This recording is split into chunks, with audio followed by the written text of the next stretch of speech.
Well, you know, for the last 75 years, Yankee has been kind of celebrating New England, which is 6 states, and we do New England as a whole. But in order to understand New England, you kind of have to look at each individual state. They each have their own personality. It's like 6 children in a family. They're all family, but they each have their own personality. Let's take New Hampshire, for instance. I'll start with New Hampshire, where I've lived for the last 52 years. New Hampshire kind of is a contrary state, you know what I mean? We used to celebrate Memorial Day on a different day than the rest of the United States, for instance. That was 20 years ago, but still. There's no seatbelt law in New Hampshire. Motorcycle people don't have to wear helmets, right? And we were the last to take Martin Luther King holiday.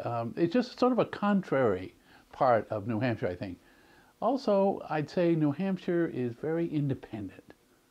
You know, look at the license plate. Live free or die. Wow. That's John Stark said that at the Battle of Bennington, or else maybe it was the Battle of Bunker Hill. He was at both. Live free or die. I always thought, gee, die sounds so final. And I've suggested in years past, how about softening it a little? Live free or be sick for like a month.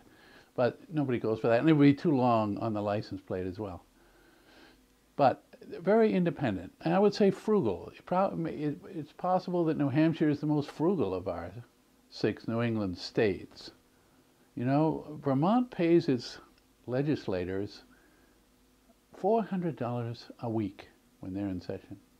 New Hampshire pays its legislators, guess what, $200 every other year. Very frugal. I think New Hampshire may be the only state, certainly in New England, maybe anywhere, to have a roadkill auction every single year.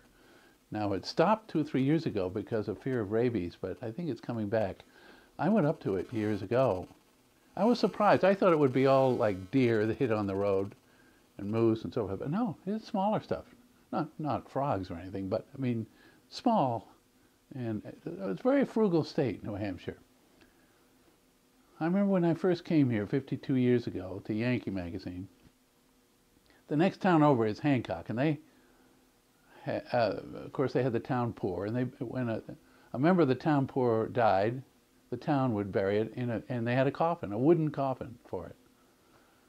But they didn't bury the coffin. I mean, they were too frugal for that.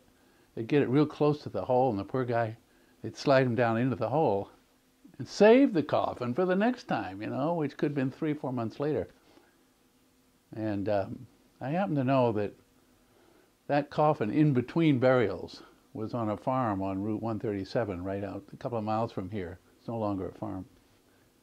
And they use it as a chicken feeder. So, I mean, it's a very frugal state, New Hampshire is, but it's also beautiful, a little exasperating at times. No kindergarten, for instance, stuff like that. Beautiful seacoast, beautiful mountains. I'm glad that I've had my 52 years here, and I hope to do a lot more. New Hampshire, the granite state.